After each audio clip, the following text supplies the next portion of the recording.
Welcome, ladies and gentlemen, to the Board of Commissioners, City of Bowling Green, Kentucky, regular meeting, City Hall, August 6, 2024, at 4:30 p.m. We're going to begin with our invocation, our Pledge of Allegiance with Commissioner Sue Perigin. Thank you. Please stand and pray with me. Let us pray. Heavenly Father, please lead and guide us as we address the business of this wonderful city of Bowling Green, Kentucky.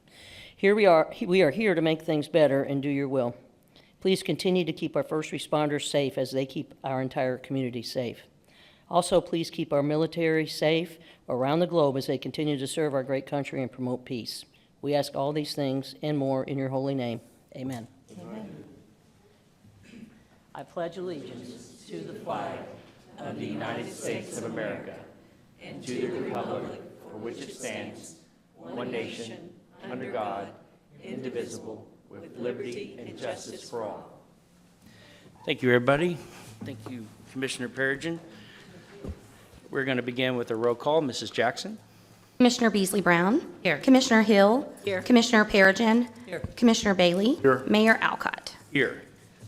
Mr. Meisel, do you have comments at this time?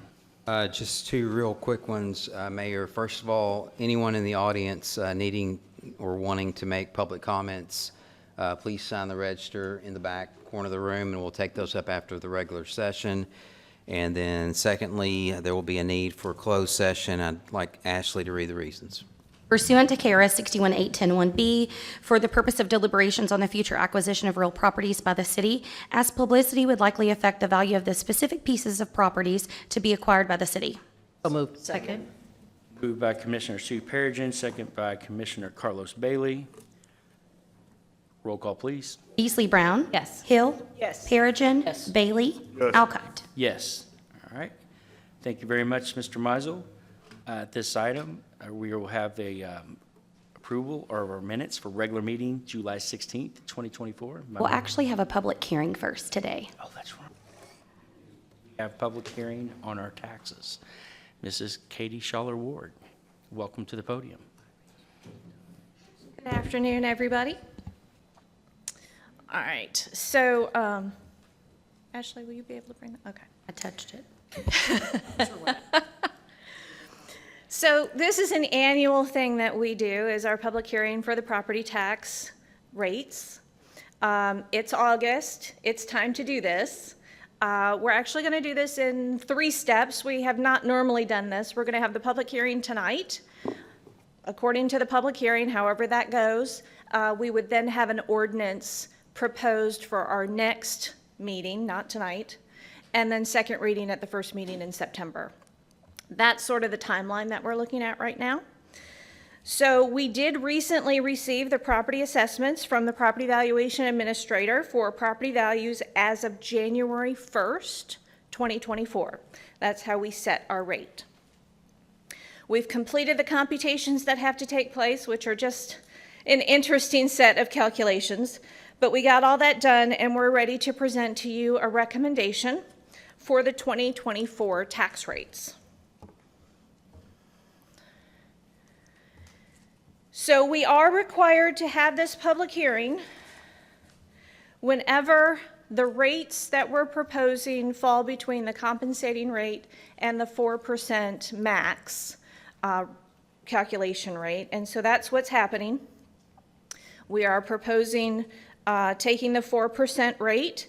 And so we are having this public hearing. It was advertised in the newspaper. We also advertised it on our website, and we did some social media information blitz out there to get all the information out there that needed to be out there.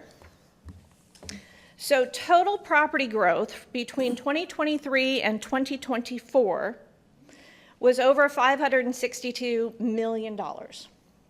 So we are sitting at $7.365 billion in our property assessment values for the city limits.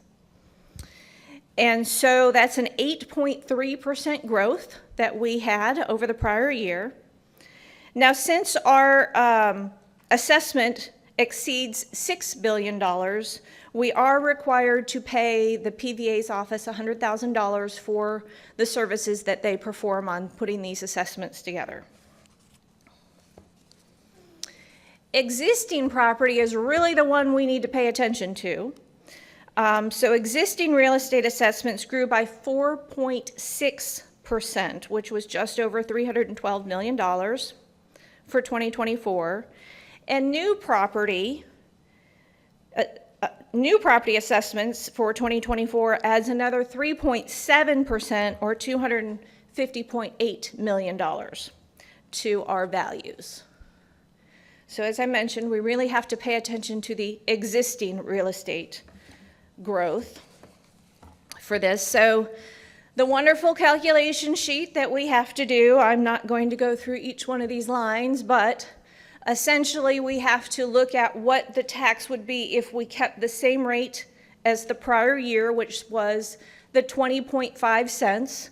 We've had that rate for a while. And bring that together and come up with essentially what is considered a no growth rate. So the compensating rate is what that is, and it comes in at 19.6 cents. That is supposed to bring in the same amount of revenue that we brought in the prior year. However, it's not perfect because we rarely collect 100%. Because there's different exonerations and things that occur once we've got our assessments that we don't know are going to, change during the year. So this does exclude new property. So in 2023, at the 20.5 cents, we could have produced $13.95 million. We did not. That is what's noted as the letter A, middle of the page toward the bottom, 13.9. We actually collected 13.6 million, which was a 97.7% collection rate. So once we know what our compensating rate is, then we can calculate what a 4% growth rate would be. And again, this is another piece of this computation spreadsheet that we have to do. So if we're considering a 4% rate increase, a 4% rate is the maximum allowable in statute that is not subject to recall. So we can exceed 4%. It's just a lot more hoops we have to jump through if we do. So a 20.4 cents rate is what we're looking at. If that is approved, it could produce approximately $15 million in potential revenue. However, as I mentioned, homestead exemptions and other exonerations and that sort of thing will bring that number down. So if I consider our 97.7% collection rate from this last year, then we would be closer to 14.6869 million. So the FY25 budget in all funds, because it's in multiple funds, is 14.57 million. So it's slightly under, but it's within 1% variance. So we feel pretty good about our budget estimate for this next year. But with all of that done, so the prior year tax rate at 20.5 cents, the compensating tax rate at 19.6, a 4% growth rate at 20.4. I propose that we stay with the 4% growth rate and lower our tax to 20.4 for this next year. And that way we're not exceeding the 4%. We don't have to jump through any hoops. We are still lowering our rate, but we're keeping it in line with where our revenues need to be. So also wanted to mention, for residents who are 65 years and older, the homestead exemption is $46,350. That amount was actually set for 2023 and 2024, so it goes for both years. So it's the same, and it's set by the Kentucky Office of Property Value Administration, so we don't have any control over that number. And it's a 14.4% increase from 2022. So it's a pretty significant increase, but it will hold for the 2024 calendar year. It will change again next year. But the $46,350 is what could be taken off for exonerations. So this is just a history of what our property tax rate, showing the growth that we've received in the past 10 years. And the tax rate remained unchanged from 2008 through 2017. In 2018, it was lowered slightly because we exceeded 4% in the existing property tax growth. So that was $1 that was taken off essentially. And that rate has remained in place for the past 6 years. So again, the same thing that happened in 2018 is what's being proposed for 2024, is that we go ahead and take the 4%, but reduce the rate slightly to do that. If we went back the 34 years that this has been in place, we've actually increased the tax rate 9 times. The last increase, however, was in 2003. So we have been reducing it ever since 2003, and it's actually been lowered 6 times, and it's because of the growth exceeding the 4%. Those years, 2005, 2006, 2007, 2008, 2018, and now 2024.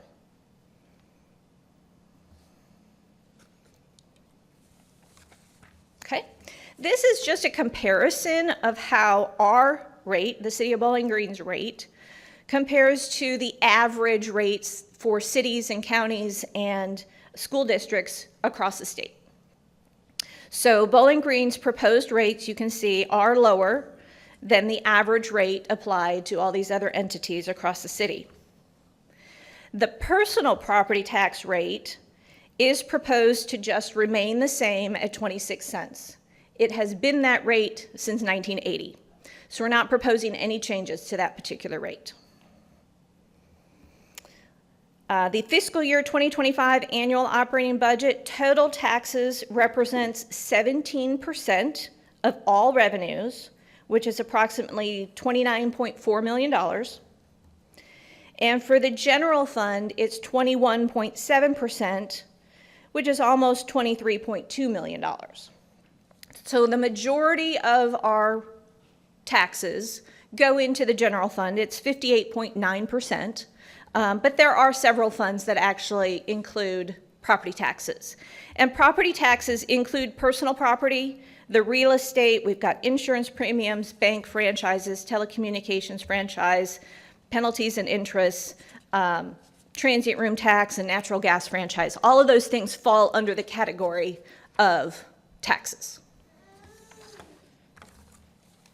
Now, I wanted to also do a comparison of our proposed rate with what the Bowling Green Independent School District, Warren County, and the Warren County School District are doing, and the state, the Commonwealth of Kentucky.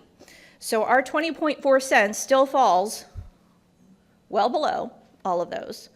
I do not have the rate for most of these other entities for 2024, with the exception of the Commonwealth of Kentucky. They have already put out that they will be lowering their real estate property tax rate to 10.9 cents. So that's the only one I know for sure. The others I don't have yet.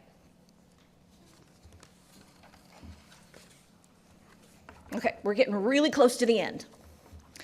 So as I wrap up the public hearing, I'd like to provide some additional general information. So persons that own property in the City of Bowling Green will pay taxes to both the city and Warren County. City invoices will include the Bowling Green Independent School District taxes on properties that are within that district.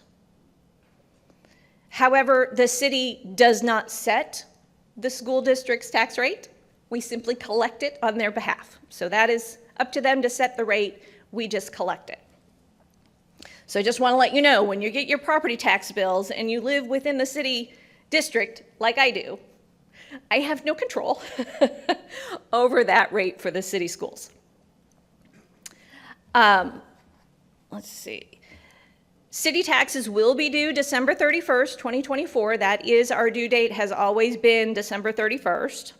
This year, that falls on a Tuesday. So there's no need to be worried about a holiday in there or anything like that. There is a 10% penalty, however, if your taxes are not paid by December 31st. So we do have a drop box that's located outside of the City Hall Annex at 1017 College Street. You can make payments online. You can mail in your payments, or you can come in person to pay those tax bills. So we have multiple ways of getting that paid by the deadline.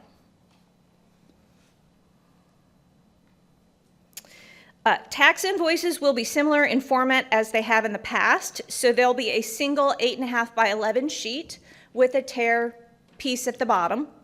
And that's what you would remit when you're making your payment. We estimate mailing over 23,000 tax bills.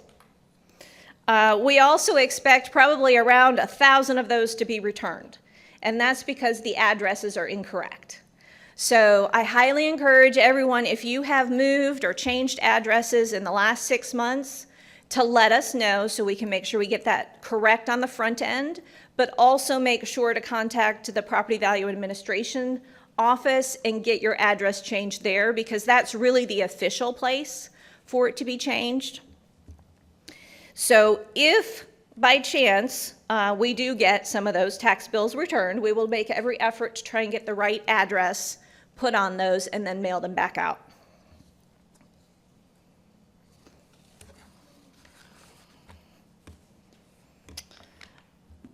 We do expect to have invoices mailed out in early October. Since we're able to set our rate at this time, we can get those mailed out in early October. That's traditionally how we've been trying to do that. So you have October through December 31st to get those payments made.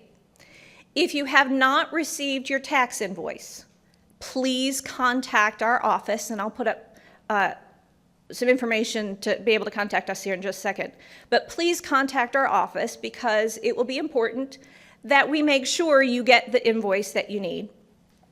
In the past, we've been able to mail invoices to the mortgage companies. We're no longer able to do that as efficiently as we used to, because that was something the PVA used to provide to us. They no longer do, so we're on our own to figure that out.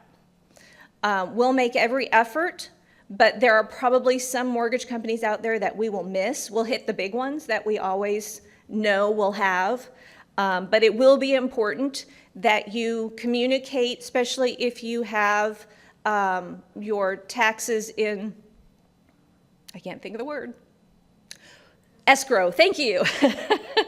If you have your taxes in escrow, you will want to just double check and verify that your mortgage company is ready to pay that bill, so that you're not double paying for something that you don't really need to. Let's see, next. So as I mentioned, persons with mortgage companies, we will make every effort to try and get that to the mortgage company, but like I said, we aren't getting the information on the front end like we used to, so we kind of have to figure it out on our own, and that does take a bit of an effort, so I can't swear we'll have it perfect. So please, if you have not received an invoice by November, then contact the treasurer's office.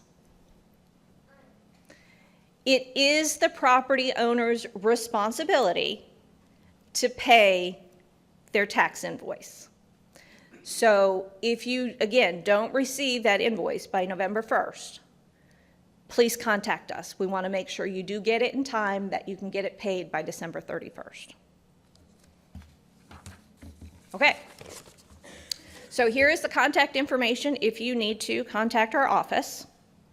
I would like to thank the City Information Technology staff and our Treasury staff for all of their efforts with processing these 23,000+ invoices that we're going to have to do. And I know this, Donita, I know this is a chore for our IT staff. It takes them a minimum of 40 hours to be able to get all this information in the right format and in the right way. So big kudos to them. And to Zane Martin, who is our staff accountant for Treasury. He's the one who's generally also helping with a lot of that, making sure that they get to the right people, that they get paid, answers questions, as well as our Treasury office staff. Since this is a public hearing, I do have to open it up and ask if there's anyone in the audience who would like to make comments. And if so, you are welcome to come to the podium. Anybody? Okay. So nobody's interested in making comments at this time. However, you still have an opportunity to make comments or ask questions. I have set a deadline of August 14th for any of that to come in, so that communication, whether it's a question or a comment about our proposed tax rate, if you could get that to us using the contact information on the slide by August 14th. That's the agenda deadline for the next board meeting. So as I mentioned, we would have an ordinance on the August 20th Board of Commissioners agenda that would set the tax rates as I have presented them. And then second reading would take place on September 3rd. So do any of you have questions? Commissioners, this time, we're thrilled it's going down Great news. $5 per 100,000, correct? It would be $1 Dollar. per 100,000, yes. So it'll go from 205 to 204. Gotcha. Thank you. You're welcome. Still good news. It shows growth and prosperity for Bowling Green. Way to go. Thank you. Absolutely. Thank you all very much. Thank you, Katie. Appreciate you. Okay, our first item is our approval minutes for regular meeting, July 16th, 2024. Moved by Commissioner Bailey, second by Commissioner Hill. Questions, comments? None. Roll call, please. Easley Brown. Yes. Hill. Yes. Perigin. Yes. Bailey. Alcott. Yes. Municipal order number 2024-162. Municipal order approving the career path advancement of Charles Gray to the position of Operations Technician 3 in the Public Works Department. So moved. Second. Moved by Commissioner Hill, second by Commissioner Beasley Brown. Mr. Mizel. An exciting moment for a gentleman for career path advancement. I'd like Andy Souza, our Public Works Director, to come up and make the recommendation. Andy? Afternoon, Commissioners, Mr. Mayor, everyone that's watching. It's a great opportunity to talk about our fine folks that work in operations. These are the folks that plow your streets, pick up your leaves, fix your potholes, and we start them at level 1. And right after this, hopefully you'll approve 4 new ones that are sitting right behind me at level 1. So Charles Gray started on October 31st, 2016 as a level 1, and then he worked his way up to level 2, and now we're pushing him for level 3. So what that means is this is someone who can operate all of the heavy equipment in our arsenal. It's the Swiss Army knife, if you will, of operators. Part of that includes being able to do cement work and cement projects. And if you have a chance to walk down to the parking garage on State or College and 8th Street, you'll see a concrete project that we did just this week from operations, where we completed that wall at the parking structure. That is the kind of work that this person does, and it takes 420 hours of stick time actually operating heavy equipment to get here. So he has my highest recommendation. Unfortunately, he is not here tonight, but I stand here for questions. Thank you. Thank you, Mr. Souza. Questions at this time? None. Roll call, please. Easley Brown. Yes. Hill. Yes. Perigin. Yes. Bailey. Yes. Alcott. Yes, congratulations to Mr. Gray. Municipal order number 2024-163. Municipal order approving the probationary appointments of David Adams, James Tony Joyner, Dustin Metter, and Zane Ward to the position of Operations Technician 1 in the Public Works Department. So moved. Second. Moved by Commissioner Perigin, second by Commissioner Hill. Mr. Mizel. We have 4 slots available due to 2 resignations and a promotion just now. I'd like to ask Lori Gray to come up and make these recommendations for Public Works operations. Evening. As Ashley's already mentioned their names, we have David Adams, Tony Joyner, Zane Ward, and Dustin Metter. They're all here tonight, so if you all would stand up for me. Yeah.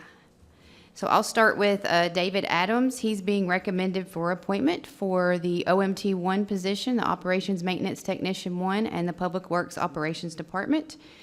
He currently works for Greenwood Ford in the sales department. He graduated from Lebanon High School in Lebanon, Tennessee, and served in the U.S. Army for 5 years. Which one's David? All right, thank you. Okay, yeah, raise your hand when I call your name. Tony Joyner, he's being recommended as well. He currently works for Sedeco the WKU Facilities Management as a groundskeeper, senior equipment operator, and he graduated from South Warren High School. Dustin Metter, he currently works for Three Springs Bottling and Shipping and Receiving. He graduated from Warren East High School. He received a welding certificate from Warren County Area Technology Center. Zane Ward, here. He currently works for Sumitomo as an assembly operator. He graduated from Allen County High School, and he has a CDL certificate from South Central Technical College, and he holds a Class A CDL. Well, the operations team is very excited to add them to their crew. If you have any questions, I'm here to answer those. Great, thank you, Lori. So gentlemen, you know, your career paths was laid out before you. You see what happens if you stick around and get 400-plus hours, correct, Andy? So welcome to the team, commissioners. Ready to make this official?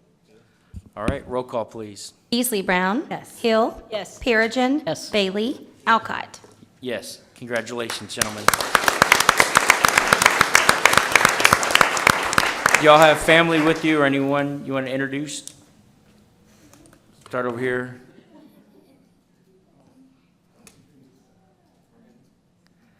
You guys speak up because the. All right, very nice. Did you bring in one? Nice. Nepotism, right? No, I'm just kidding. Yes, sir. All right. I have Easton, my youngest son, Jackson, my oldest son, and my wife of 14 years, Samantha. Very nice. Well, congratulations and welcome to the family. Appreciate y'all.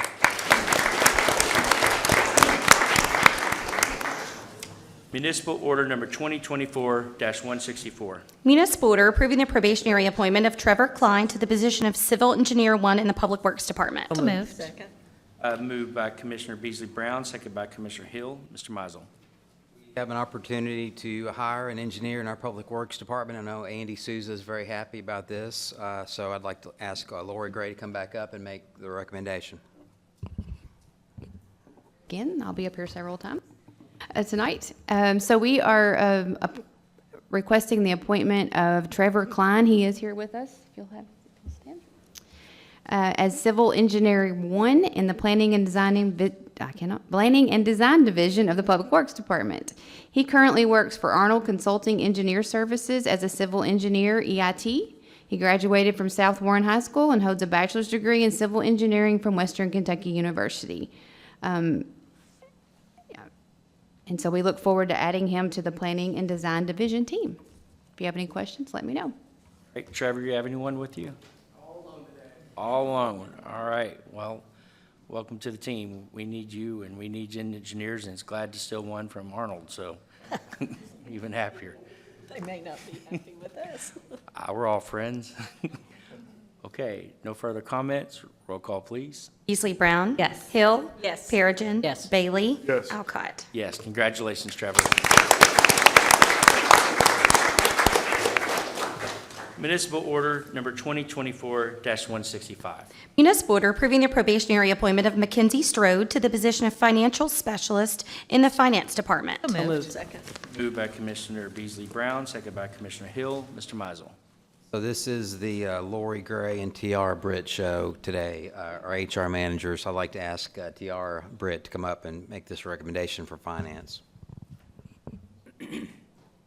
Evening, everyone. We would like to recommend Mackenzie Strode for appointment this evening.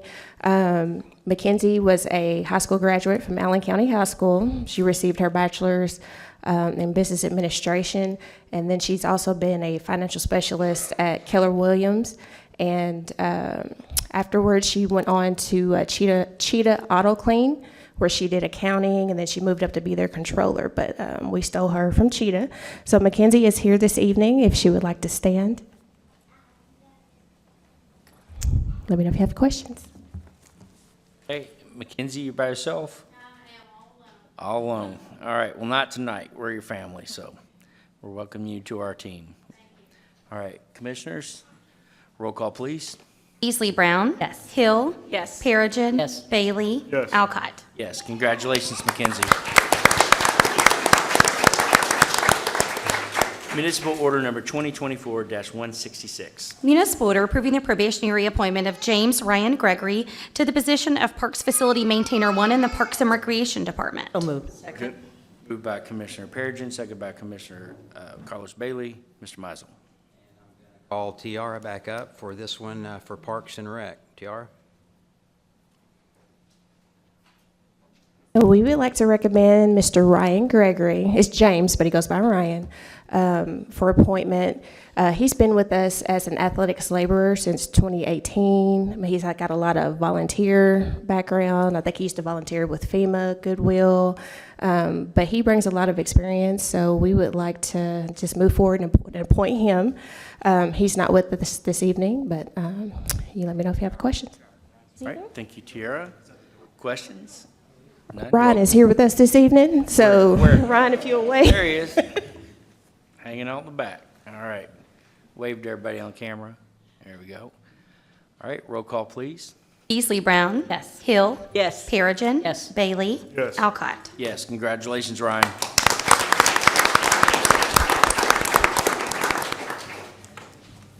Municipal Order Number 2024-167. Municipal order approving the probationary appointment of Timothy Buss to the position of police officer through the retired officer program in the police department. So moved. Second. Moved by Commissioner Perigin, second by Commissioner Bailey. Mr. Mizel. I'd like to ask Lori Gray to come back up and announce this recommendation for another BGPDR position we're happy to get. So, Lori? This will be our second hire for the BGPDR that started in March of 2023. We're recommending Mr. Tim Buss, and he is here this evening. If you'll stand, where are you? There you are. Okay. He retired from the city of Bowling Green in August of 2023 as an advanced police officer in the Criminal Investigations Division after a 20-year career with the department. He, like I said, he will be our second BGPDR employee. Let me know if you have any questions. Thank you, Lori. Well, welcome back, and I know you have someone next to you, so please introduce Ms. Yes, hello, Amy. Well, it's good to see you back, and congratulations on your retirement and coming back from retirement. So we're thrilled. Absolutely. Roll call, please. Beasley Brown. Yes. Hill. Yes. Perigin. Yes. Bailey. Yes. Alcott. Yes, congratulations, Detective. Municipal Order Number 2024-168. Municipal order approving the probationary appointment of Jonathan Dudley Harris to the position of police officer in the police department. So moved. Second. Moved by Commissioner Beasley Brown, second by Commissioner Hill. Mr. Mizel. I'd like to ask Lori to come back up again. I believe this one is will be another recruit for Class 9? Oh, this is a Or s- certified officer. Certified officer. Okay, this is, okay. You got So it. we're recommending for appointment Jonathan Dudley Harris. He goes by Dudley. He is going to be hired as a certified police officer. He currently works for Western Kentucky University Police Department.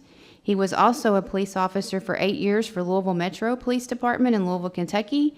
And he also worked as probation and parole officer at the Kentucky Department of Corrections. He graduated from Ballard High School in Louisville, Kentucky, and holds a bachelor's degree in justice administration from the University of Louisville. He is here with us tonight. I'm sorry that I didn't have you stand up already. Go ahead, stand up. Let me know if you have any questions. Well, we're thrilled to have you. Do you have anyone with you? Hello. Nice to meet you. So welcome to our BGPD. We're thrilled to have you. This is a great two programs that we're bringing back police officers and filling our complement, and you're helping us do that. So we're grateful for you. Are you a Cats fan? Yeah, Cats. We'll make you a Topper fan, no doubt. All right, let's make this official. Roll call, please. Beasley Brown. Yes. Hill. Yes. Perigin. Yes. Bailey. Yes. Alcott. Yes, congratulations, Officer Dudley. Municipal Order Number 2024-169. Municipal order approving the probationary appointment of Shannon Limcooler to the position of Communications Dispatcher 1 in the Police Department. So moved. Second. Moved by Commissioner Perigin, second by Commissioner Hill. Mr. Mizel. We're recommending the appointment of Shannon Lemcooler to the position of Communications Dispatcher 1, and she is here with us. You'll stand up, please. She graduated from Madison Consolidated High School in Madison, Indiana. Her work history includes a correctional officer at Madison Correctional Facility in Madison, Indiana, a 911 dispatcher at Tell City Police Department in Tell City, and correctional sergeant at Branchville Correctional Facility in Branchville, Indiana. Let me know if you have any questions. Fantastic. Shannon, anyone with you? Yes, sir. This is my daughter, Callie Lemcooler, and her boyfriend, Ross Wilgus. Fantastic. And you're coming with skill, and we are thrilled to have you. Another position that we are highly recruiting for, and we're grateful for you. Okay, roll call, please. Beasley Brown. Yes. Hill. Yes. Perigin. Yes. Bailey. Yes. Alcott. Yes, congratulations, Shannon.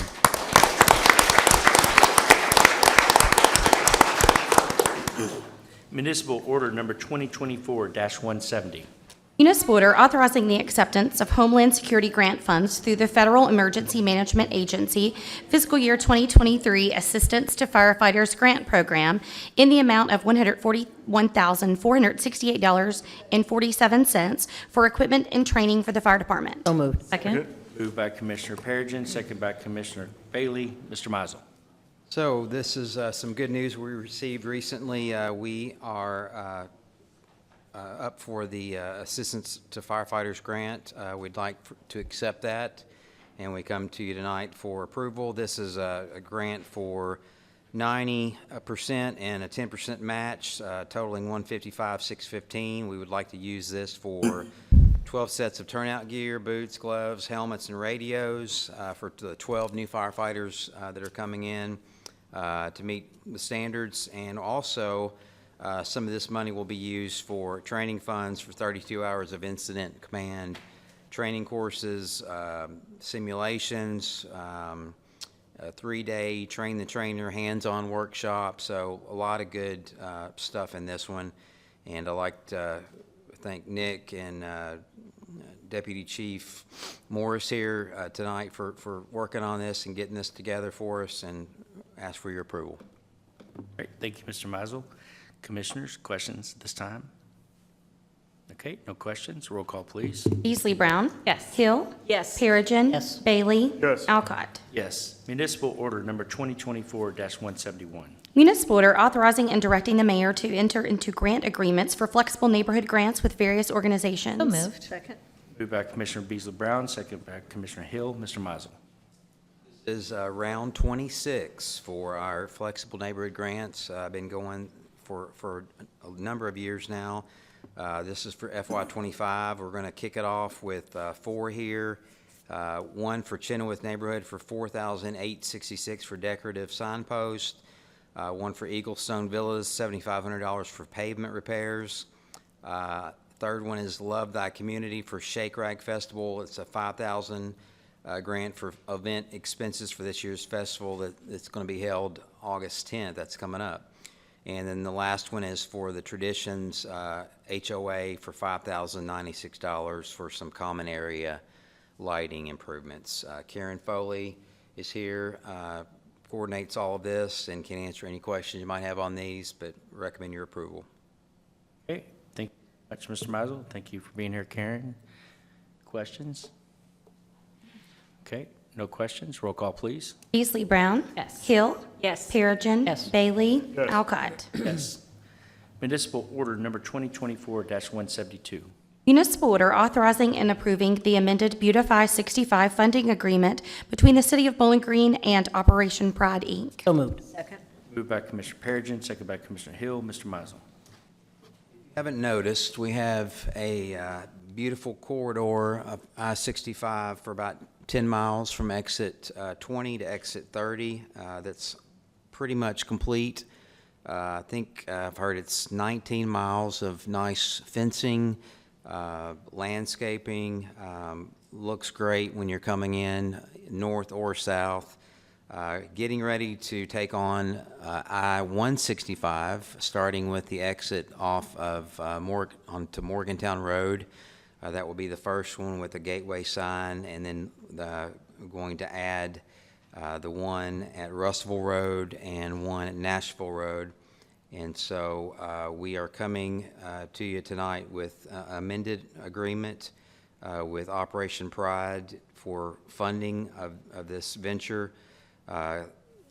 This is, let this soak in for a minute, but our former mayor, Johnny Webb, has raised $7 million in private funding for this project. It's unbelievable. And so our annual funding goes toward maintaining what he's put together and what he's been able to build and construct out there to make our community look unbelievable. And first impressions go a long way. So thank you to Johnny Webb, and thank you to Operation Pride. Melanie Lawrence is their executive director. I don't think she's here tonight, but we've worked with them on this agreement. We're changing a few things around. Operation Pride will now be kind of the overseer collector of the funds and do the billing to us, the county, and I think the CVB is involved with this too. But we wanted to put this in writing, so we're doing a 1-year agreement with automatic renewal, and this is for, we're going to up this to from $150,000 to $200,000, being that the project is grown in scope. There's more to cover now, and are asking for your approval for this agreement with Operation Pride to maintain Beautify 65. Okay, thank you, Mr. Mazel. Commissioners? Is that, is the county sharing that cost with us? Is that a 50-50 split? Thank you. They'll go to 200,000, and we'll go to 200,000, and then I think there's still, Hillary, help me out here. There's another share that. The CVB may have a share too, but this 200 is not, it's our 200. Right. But yes, the county is also Well, I just want the contributing. citizens to know that it's not, we're not taking this on alone, it's the county and the Convention and Visitors Bureau. Right. And don't I understand that the state, in lieu of what they would have been paying for the bush hogging of those areas, we will be reimbursed for that as well? I'm not sure that's still happening or not. I can't answer that for sure. It was at the beginning, but I don't know that's still going on. Maybe we can look into that. I think that the county contracted to have the work done now, and then, so we're all kind of paying for that, for the maintenance. I would be curious to know if the state is still kicking in, what they would have been paying to have those areas bush hogged. Because I do think that's, It was originally around 70,000, I believe, but I'm not sure that that's still happening, but I'll check on that. Okay. But this also, this will also go toward future major repairs, fixes, like when it comes time and it's starting to need, what do you call it? Painting. Treating, like you do a deck. This would hopefully be plenty to cover for that down the road, almost like a capital improvement, a reserve. So instead of us continuing with our same level and then all of a sudden we get a bill for $500,000 to cover what needs to be fixed, we propose to do it this way. don't get me wrong, I'm 100% for it, and I don't know that we can calculate the return on investment that we are getting in this community from people feeling really good and safe about pulling off one of those exits and staying here and looking to see what else Bowling Green has to offer, and it's a win-win for everybody. It's beautiful. I got a call from city manager in Paducah asking me, how'd y'all do that? And I'm like, well, we had a guy. Right. So, Thank you, Johnny Webb, and everybody that works with him. Okay, comments, questions? Roll call, please. Beasley Brown. Yes. Hill. Yes. Perigin. Yes. Bailey. Yes. Alcott. Yes. Municipal Order Number 2024-173. Municipal order approving construction and accepting maintenance of Advantage Drive in the rail right-of-way and maintenance agreement between the City of Bowling Green and the Intermodal Transportation Authority, Inc. So moved. Second. Second. Moved by Commissioner Perigin, second by Commissioner Hill. Mr. Mizel. I'm going to take a stab at explaining this, but I do have Christian Howard with us from the chamber tonight, as well as Melissa and Andy. But this is basically an acceptance of Advantage Drive, and Advantage Drive is the new road or connection they built from 6880 to get over to, what's the other street called, Christian? Production Avenue that leads back to Ball and Tyson in that area. And so it's kind of a shortcut to get back into the Trans Park, but we have inspected it. Everything looks good. Ben's people, planning and zoning, went and looked at it. Melissa's crew went and inspected it. And we would be accepting not only the street, but there's also another piece of this, and that's the right-of-way and the maintenance agreement on the railroad sidetrack that the IT owns. It crosses Advantage and Commonwealth Boulevard. They're going to continue to maintain the right-of-way on the railroad, and we're going to maintain the street. So did I get that right, everybody? So there's a map in your packets that we provided you to kind of show you the area that we're looking at. It's highlighted in yellow. And Christian, Andy, and Melissa are all here, can answer any questions you might have on this acceptance. Great, thank you, Mr. Questions at this time? None, roll call, please. Beasley Brown. Yes. Hill. Yes. Perigin. Yes. Bailey. Yes. Alcott. Yes, municipal order number 2024-174. Municipal order approving construction and accepting maintenance of Hillview Mills subdivision, Section 2, Phase 1. So moved. Second. Moved by Commissioner Brown, second by Commissioner Bailey. Mr. Mizel. We were requested by the developers of Hillview Mills subdivision, Section 2, Phase 1, to accept a piece of their development. It is 2,175 linear feet of roadway, along with sidewalk and storm sewer. There's two basins, A and B, that are on the plat.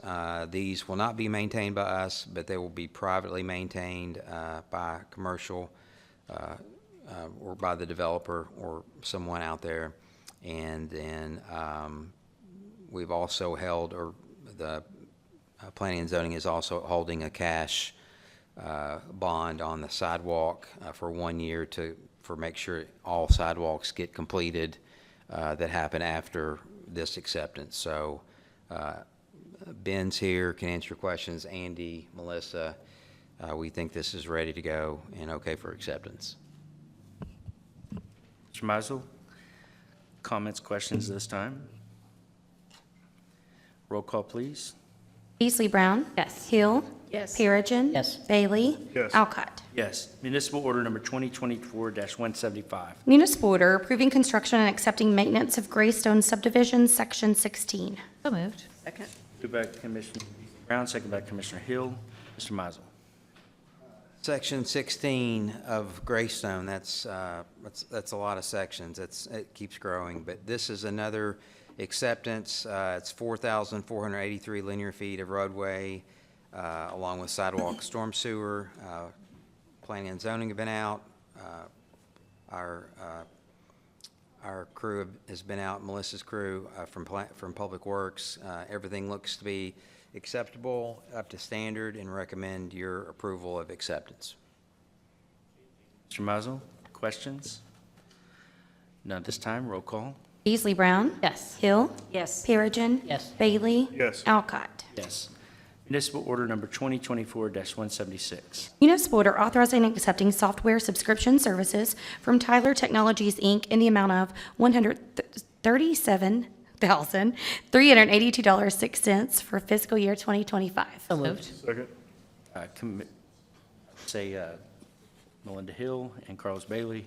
Second, Mr. Mizel. Been using Tyler Technologies for a number of years, I think going all the way back to 2007. This includes a lot of things: financial management, human resources, community development, and even our citizen e-suite modules where our citizens can go on and do self-serve type things. 35 software modules included in this. 160 city employees use this pretty heavily. Has a lot in it.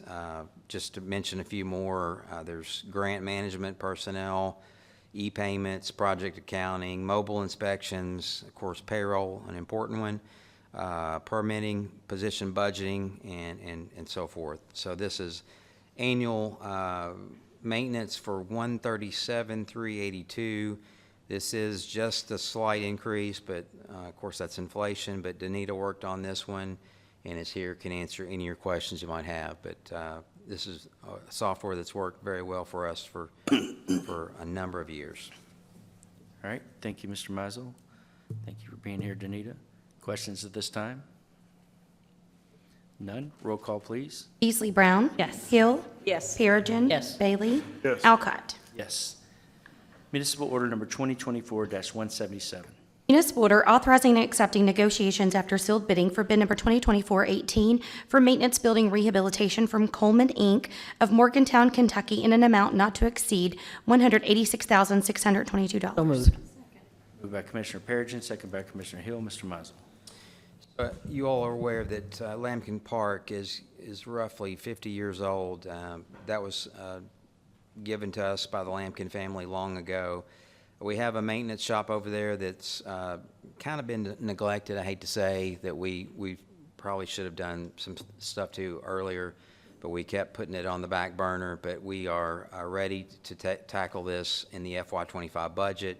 We went out for bids. We received 2 bids for the rehab of that building, and we're going to add a lean-to onto the back of. Both bids were over budget. We do not accept items that are significantly over budget, so we went back out and started negotiations, and one chose, I think, did both of them negotiate? I can't remember. Okay. So after negotiations, Coleman, Inc. of Morgantown, Kentucky, came back with a lower price after we adjusted the scope of the project, and we're looking at a $186,622. That's with some in-house work from our guys. They're going to do some demolition and some electrical work, and even we're going to reduce the footer for the lean-to, and that's how we kind of chisel down the cost of this. So recommending Coleman, Inc., Morgantown, Kentucky for $186,622 for this parks maintenance shed at Lambkin, and Brent Belcher is here, can answer questions on this. Belcher being here. Questions at this time? None? Roll call, please. Beasley Brown. Yes. Hill. Yes. Perigin. Yes. Bailey. Alcott. Yes. Municipal Order Number 2024-178. Municipal order authorizing and accepting bid number 2024-54 for fitness equipment from various vendors in an amount not to exceed $274,929.65. So moved. Second. By Commissioner Beasley Brown, second by Commissioner Hill. Mr. Mizel. In the FY25 budget, in our capital improvement section, we had some replacement of fitness equipment, and I'd like to recognize 2 of our key people for our fitness program, Frank Lamanna and Derek Fair. They're here tonight with us. Worked on this bid along with Brent Belcher. This was an evaluated bid, not true low cost, because we wanted some good equipment and not just low cost that's going to last and have good quality. So in your packets there, we show how we were evaluating these bids. But when it all boiled down, we have Design 2 Wellness, Matrix Fitness. They're going to receive part of this bid for $81,385 for some treadmills, cross trainers, ellipticals, recumbent bikes, and upright bikes. And then we also had Fitness and Exercise Solutions. We're going to buy some stair climbers from them. And then we got Scheller's Cycling and Fitness. We're going to buy 3 recumbent cross trainers from that firm. And all total on this bid will be, if I can find it,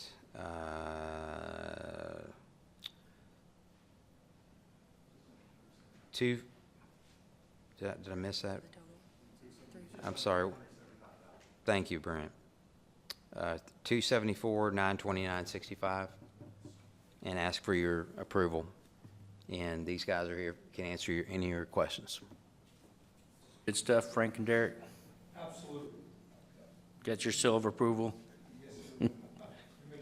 Make some customers happy? I think so. It's going to fit a wide variety of users, from the young to the old, and those that might have special needs or considerations, and those who don't. Fantastic. Questions?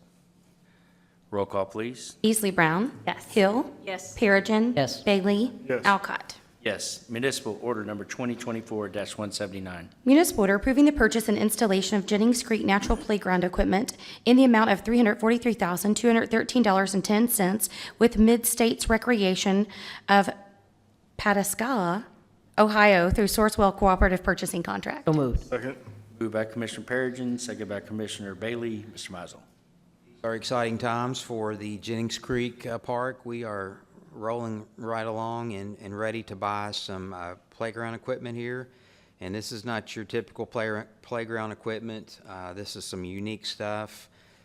Some log jams, some log steppers, log crawls, slides, arch rock climbers, rocky ridge rock blocks, and giant rope swings. So I may have to go try those out. But we found this on Sourcewell, one of our co-op purchasing agreements, and recommending purchase from Mid-State Recreation for $343,213, which is right in line with our budget that we received funding for on that project. Matt Powell is here, been working on this, and as well as Cameron Levis, our spearhead on this project, that's worked a lot of hours putting all this together, and can answer any of your questions you might have on this one. Very exciting. This is no grants in this. This is the grant we got from Okay. United Way. Okay, that we're this is putting the, to- I just putting wanted to use. clarify, make sure we're, It's almost to the dollar, right, Cameron? Yeah. Pretty much. all right. That's great news. Will it be ready for this new school year coming up, or do you think it'll be? Hey, Cameron, can you come up? You really can't hear from the audience, so I'm just letting you know. Not on Because I was TV. sick last time, I was watching, and if you're out there, it's just this. I got you. Yeah, so the company actually told us if we were able to get it in this meeting, the hope is that install will start in October, which is still kind of in line with what we're hoping. That's always kind of been the goal, so hopefully it stays with that, so. Very exciting, can't wait to see it, and Yeah, all the it'll be kids fun. playing on, it's going to be amazing. And just so everybody knows too, the accessibility is an important piece of this as well, with the paved trail coming off the main greenway. So it's all about experiencing the area, and that'll be accessible to everybody. And is this funding from United Way as a result of the very extremely generous giving as a result of our disastrous tornadoes? That people sent their money in, and what a great testament, what a great way to use that money. It's, people wanted it to go into the areas that were affected, and I can't think of a harder hit area than Jennings Creek. So Sure, thank yeah. you for leading the way on that. Yeah, and I did this last time when we were on the agenda, but Daniel Coulter too from Public Works has been absolutely instrumental in helping us kind of move this along from a project management standpoint. I thought he was going to stick around, but he snuck out. But just appreciate the work that he's done to help us. So Thank you, Cameron. thank you all. Okay, no further. Roll call, please. Beasley Brown. Yes. Hill. Yes. Perigin. Yes. Bailey. Yes. Alcott. Yes. Municipal order number 2024-180. Municipal order approving the purchase of multiple pieces of golf turf maintenance equipment with Kenny Machinery Corporation of Indianapolis, Indiana, in the amount of $296,244.63 through cooperative purchase under Kentucky State Pricing Contract. So moved. Second. Moved by Commissioner Perigin, second by Commissioner Hill. Mr. Mizel. Also, in the FY25 budget, in the capital improvement section, we had budgeted to replace about 18 total pieces of equipment that were of significant age at golf. What we usually do is we kind of hand these things down, but we found a good price out on Kentucky State Pricing contract with Kenny Machinery Corporation, Toro Equipment. And so in the good memo written by Brent and Mike Mitchum. You have I won't go line by line, but you've got some Toro Ground Masters for the golf courses. We'll take the newest one, put that at Crosswinds with 18 holes, gets a lot of wear and tear there, and then the one at Crosswinds will be, or some of those will be passed over to Paul Walker and Hobson, and the ones at Paul Walker and Hobson will be surplused. And then you got same thing going on with Greens Masters, more golf equipment there, and then you've got some Multi-Pro 1750. I'm not sure exactly what that does, but it's golf course equipment. And you got the blowers that blow off all the debris, and all this will total $296,244 with Kenny Machinery. Brent Belcher's here, can answer any of your questions on this. Thank you for being here, Mr. Belcher. Questions at this time? None. Roll call, please. Beasley Brown. Yes. Hill. Yes. Perigin. Yes. Bailey. Alcott. Municipal order number 2024-181. Municipal order authorizing a change order to the contract with Scotty's Contracting and Stone LLC of Bowling Green, Kentucky for fiscal year 2024 street overlay in the amount of $210,605.65 for a total project cost of $2,193,762.65. Moved. Moved by Commissioner Beasley Brown, second by Commissioner Hill. Mr. Mizel. We got into the paving. Scope was about 13 miles of overlay, and when we got over to Industrial Drive, we found that it needed a little bit more than just a 1.5-inch overlay, and so we had first thought we just push this out another year, put it in the next group, but Scotty came in with a good price and quote that would beat anything coming up in the future.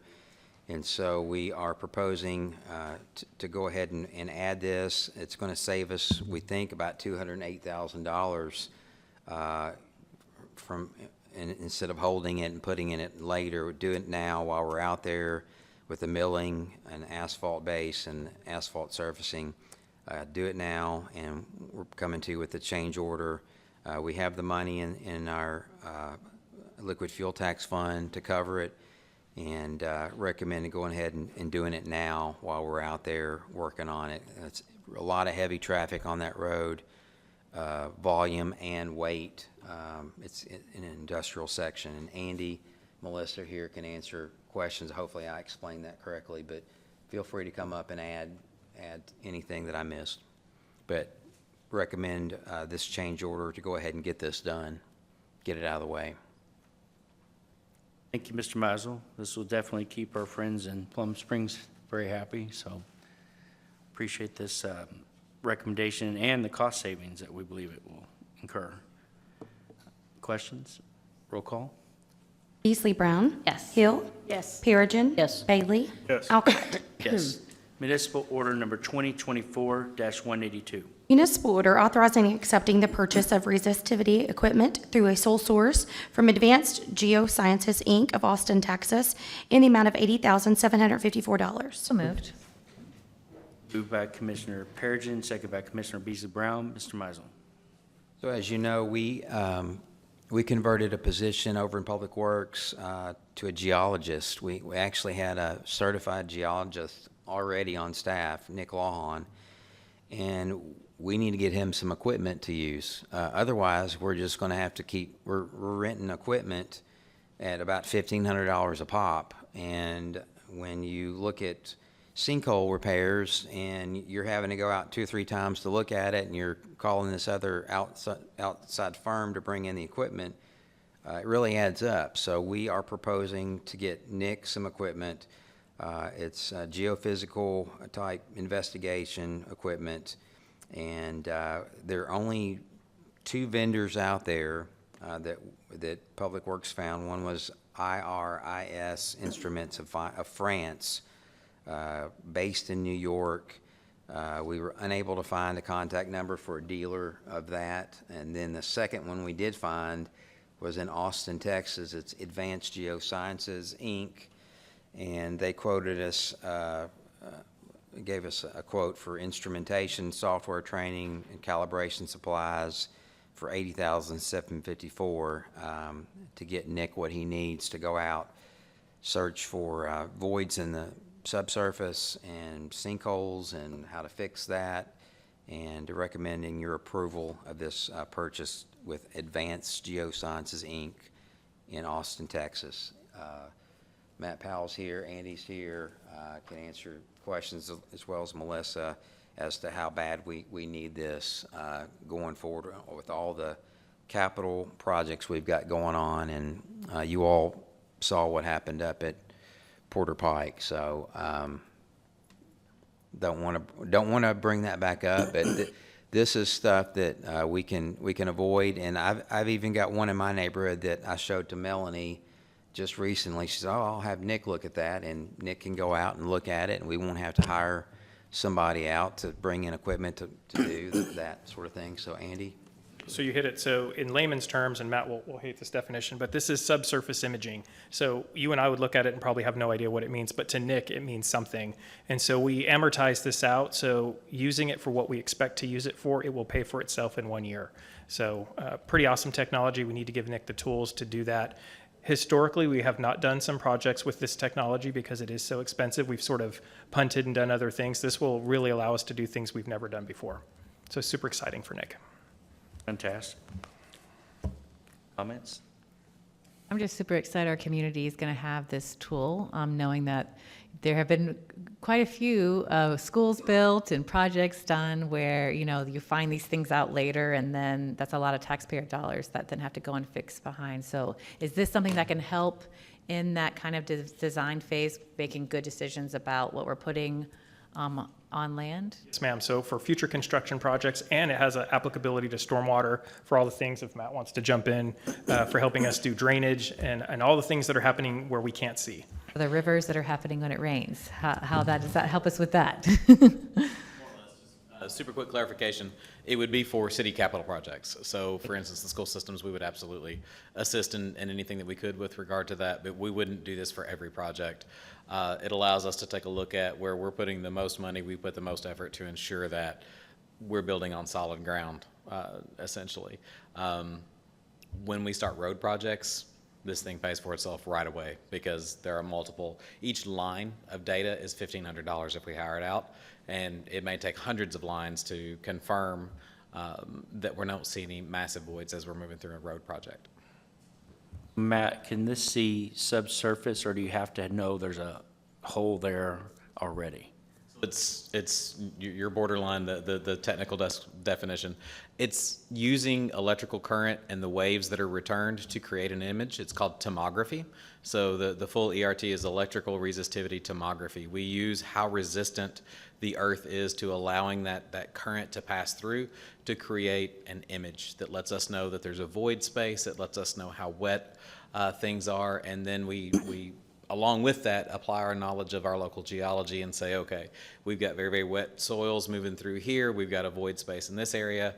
This is a sinkhole that's being driven by a flow along the bedrock to this location. We can't fix anything like that, but it allows us to either avoid or plan for addressing that issue. Yes. Thank you.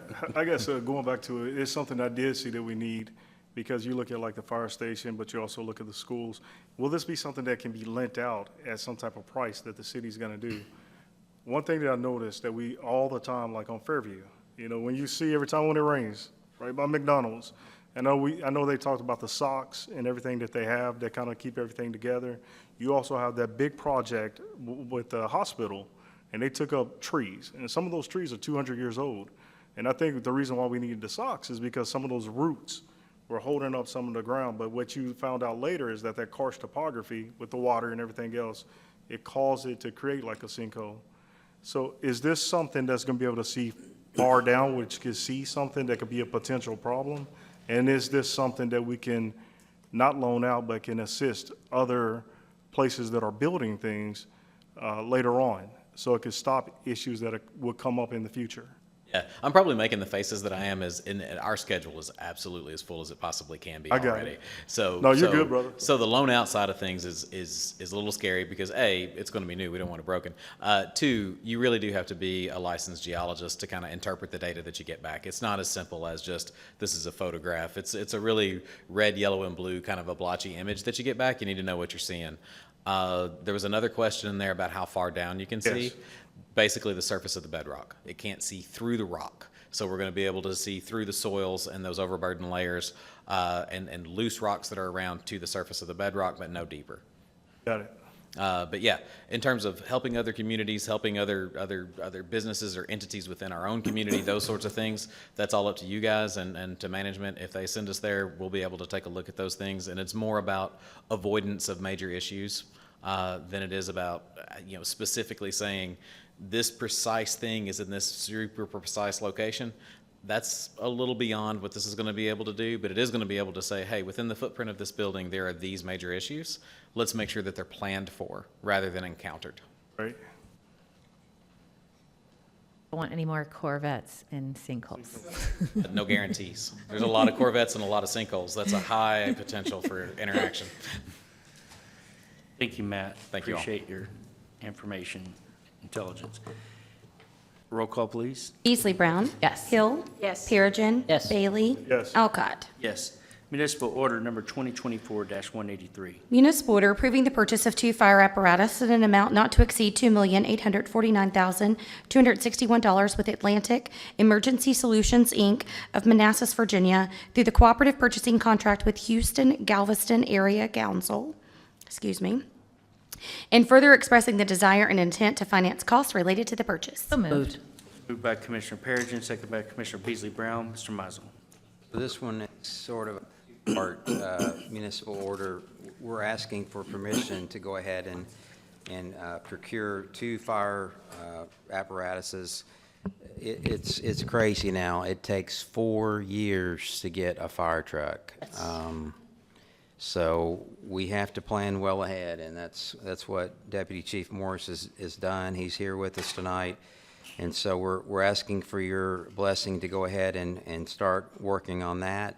And then secondly, Katie is wanting to express intent to finance so we can get the tax exempt financing in place when we go to borrow for these trucks. Anything that we were to incur between now and then would be covered, and we could classify it as tax exempt. So ask for your approval on both of these. Deputy Chief Morris is here, can answer your questions on the trucks.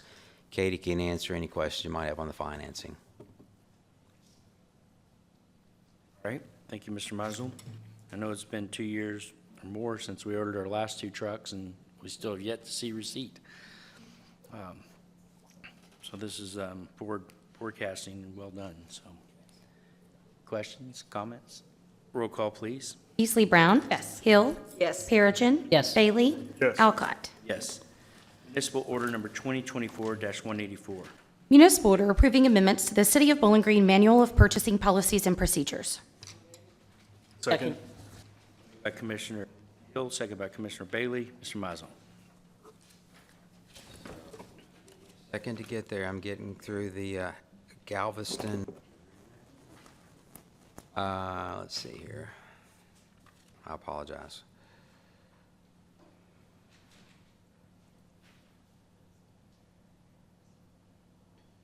Can we take, I was going to say, do you want me to take this one? Katie, why don't you take this one? I'll get there in a second. All Sorry. right. Megan Van Meter, our procurement manager, has recommended some additional changes to our procurement policy. And basically, the 3 changes we're proposing are really supposed to help streamline the process for our departments. We're increasing the quote threshold, which was $2,500. So anything that was $2,500 or more had to have a minimum of 2 quotes up to, 3 quotes, depending on the cost of it. So we're wanting to change that to anything that's really over $10,000. because that is also the threshold that our procurement manager, I'm sorry, 5,000. That's the threshold our procurement manager is there to approve. She doesn't generally approve anything less than $5,000. That's at the department level. So departments were doing quotes that we then had to follow up and check on and make sure they were there and that sort of thing. So we're trying to just streamline that process and make it less cumbersome for the departments. The second change is taking our threshold from when a purchase order is required from $500 to $2,500. So anything less than $2,500 would not require a purchase order in advance, but anything over that would. And then removing the need for a purchase justification form for all of our software, like we had tonight with Tyler Technologies. Danita had to go through and fill out this sole justification form and all this stuff and get all the signatures and approvals. But the reality is, we're not going to change that software. We're using it for the long term. So essentially, we're removing that additional step for her to have to go through the justification process for those software products that we have in place for things that we're using on a regular basis. So those are the three major changes. And we apologize for not bringing these to you before when we did our changes back in December. But honestly, we weren't really thinking in those terms. This is something I think where Megan had attended some training and realized, you know, this might be a good thing to do. So that's what we're proposing, essentially, is to make it easier, hopefully, for everybody involved. Okay, thank you, Katie. Comments or questions about these proposals or changes? They seem reasonable, and they seem current, so thank you very much. Roll call, please. Beasley Brown. Yes. Hill. Yes. Perigin. Yes. Bailey. Yes. Alcott. Yes, municipal order number 2024-185. Municipal order approving opening of a bank account for A Better BGKY Inc. and authorizing signatories for the account and further approving application for 501c3 status and authorizing the city attorney to act as representative of the nonprofit. So moved. Second. By Commissioner Perigin, second by Commissioner Hill. Mr. Mizel.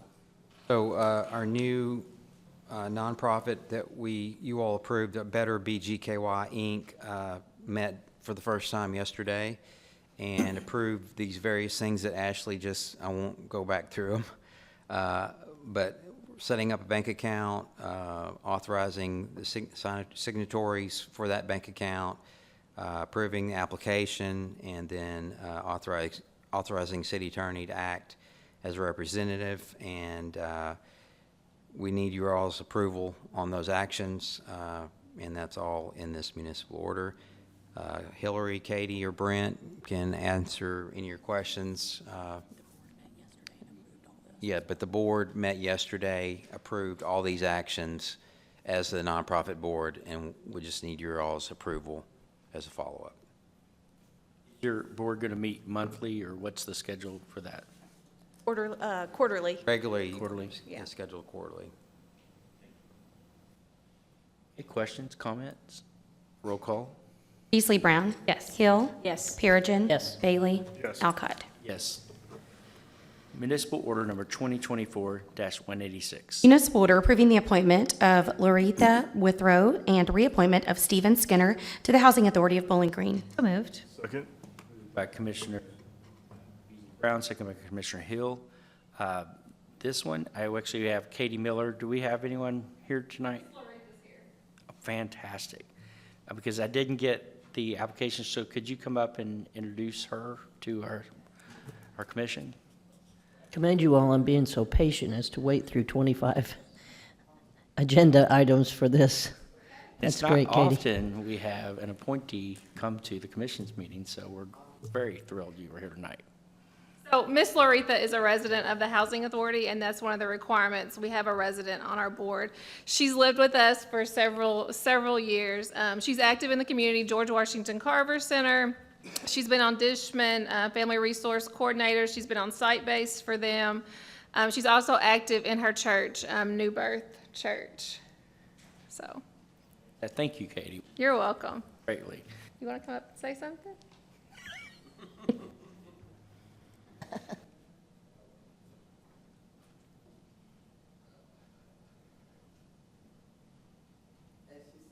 My name is Laretha Withrow, and it's a blessing and an honor to be here tonight. And some of the other things that I have done is I know that my life is about service. I also volunteered at Miss Annie's clothing store. I won the Dr. Fritz Award in 2000 when I was employed at Greenview. And I take care of my grandchildren. I have 11 grandchildren, and I live with 3 of them, and I take care of my disabled daughter. And like I said before, my life is about service. My goal in life is to give back because so many people have given to me. And that's why I want to be on the board, to see what I can do for the city of Bowling Green and the Housing Authority. Aretha, it's an honor to recommend you to this board tonight. Ditto. Ms. Withrow, you know, I've known you my entire life. I've known your daughter. I've known your family, you know, so it's an honor even to be able to serve. I hated that Ms. Smith is going to be going because I love sitting by her, but it's going to be, you know, awesome to sit by you and stuff because I've known your family for such a long period and stuff. And my condolences also go out to your family as well for what happened 2 weeks ago. So definitely it goes out. So I can't wait to work with you. Okay, let's make this official. Roll call, please. Beasley Brown. Yes. Hill. Yes. Perigin. Yes. Bailey. Yes. Alcott. Congratulations, Loretta. Municipal Order Number 2024-187. Municipal order authorizing and accepting bid number 2024-20 for Bluegrass Farms Boulevard Extension through non-competitive negotiations with Scotty's Contracting and Stone LLC of Bowling Green, Kentucky, in an amount not to exceed $7,072,042.23. So moved. Second. Moved by Commissioner Perigin, second by Commissioner Bailey. Mr. Mizel. So, just a little brief history. We've been working on this one for probably a little over a year, maybe a year and a half, but the owners of the property along I-65 between Scottsville Road, past Plano Road, 347-acre tract, approached us, you know, about a year and a half ago about partnering with them. They wanted to develop that area. And so we started designing a road to access that from Bluegrass Farms Boulevard that ends currently at the Camping World store. And so after many months of design and back and forth, we got plans for it, bid it out, received one bid from Scotty's, and that bid came in a little higher than we wanted it to, expected it to, due to various things. So with them being the only bidder, we went into negotiations with Scotty's, and we were able to take that bid from $7,459,601 down to $7,072,042.23, which is just slightly above our $7 million budget. But within that $7,072,000 is a $500,000 contingency, as well as $150,000 of room for any things that could go wrong, whether it be sinkholes or whatever. So we felt pretty comfortable going forward. This is a split between. We're going to partner with Natcher Holdings LLC. They're going to come up with $3 million to go toward this stretch of road, which is about a mile long, and then we're going to pay for the other half. They have so far been good partners and paid for half of the design and some other things, and we feel like this project's ready to go, and we need to get started on it fairly soon before fall and winter set in. We were able to use some backfill dirt that's on site that helped reduce some costs, because we were going to have to bring in a significant amount of fill dirt.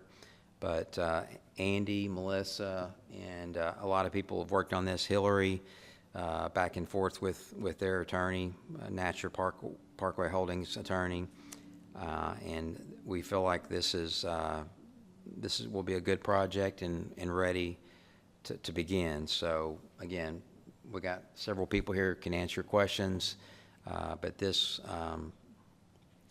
will connect from the existing Bluegrass Farms Boulevard over to Plano Road with future development pending. We're working on that on a regular basis with their attorney, wanting to get, development back in there, whether it be retail or some other things. So it's a really good piece of property, and we're hopeful for the future of it. And that's all I'll say. Thank you, Mr. Mizel. We've been discussing this one a while, and I know we're all excited about it. We've talked about it in our strategic planning, and it's good for me personally to see this finally start, and love when this will come to fruition. Commissioners? And I want to ditto that. This is something I think you talked about, like it could be similar to the summit in Lexington, Kentucky, potentially. And if you guys have never been to the summit in Lexington, Kentucky, it's like a nice little area that has food. It has, I think there's a hotel that's over there as well. And it has like little areas that people can go buy just different things. So the rate of the return is going to be something that could be great, and it could be something that I look forward to seeing as well. So it's something that I believe that will pay back in the long term. Grateful that we're in part of the planning of our growth and development in that area, that we're at the table for the planning, which a lot of times we're not, but this time we are, and I think that's going to make for a much better project. Pray for little to no sinkholes, so.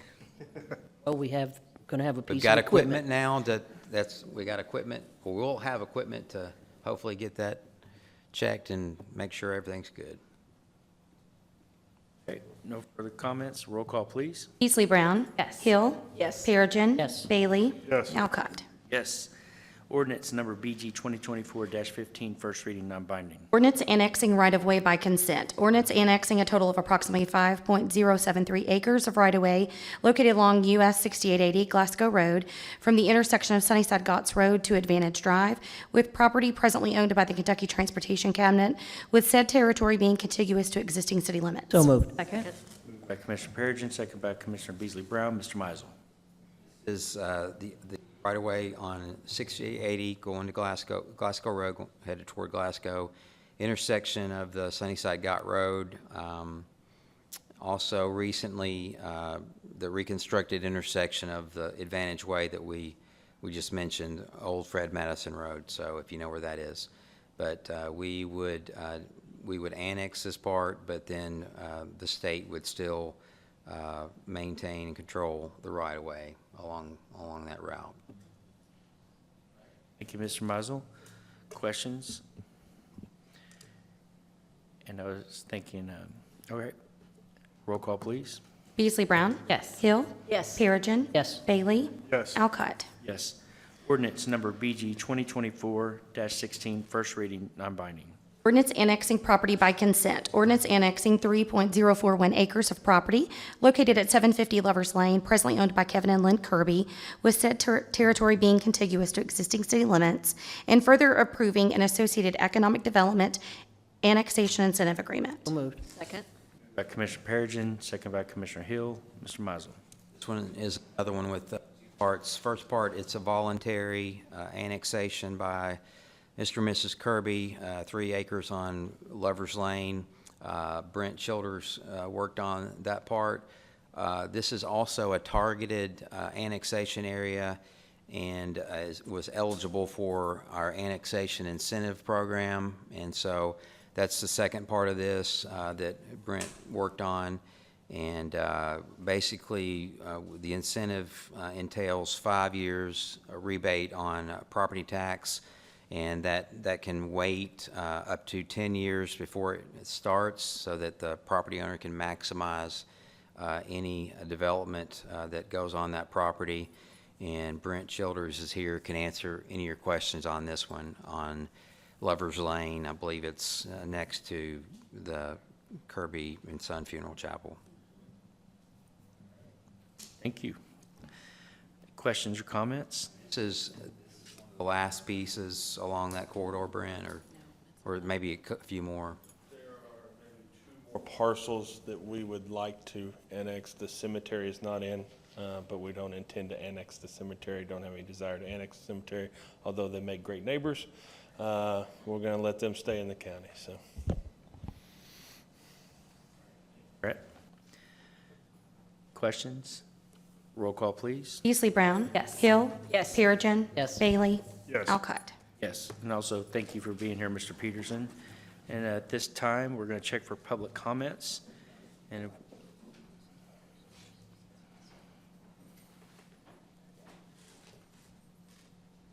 okay, we are going to go to closed session at this time. Thank you, everybody. Our next meeting will be August 24.